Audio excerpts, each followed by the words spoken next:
Que se passerait-il si vous étiez élevé par des gorilles toute votre vie? Dès votre naissance, vous naissez humain, fragile, étrange, ne marchez pas, ne parlez pas, n'avez pas de poils, mais vous êtes accepté. Une femelle vous porte, vous apprenez par le toucher, non par des paroles. À 1 an, vous n'apprenez pas à parler, vous apprenez à observer. Yeux attentifs, il imite les gestes, tape du pied quand il veut quelque chose. Son corps commence à suivre leur rythme.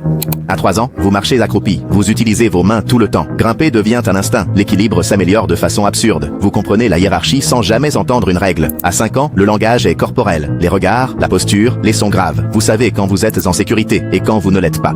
La peur précède la pensée. À 8 ans, sa force relative grandit, non comme celle d'un gorille, mais bien au-dessus d'un humain ordinaire. Vous apprenez à mordre, pousser, intimider.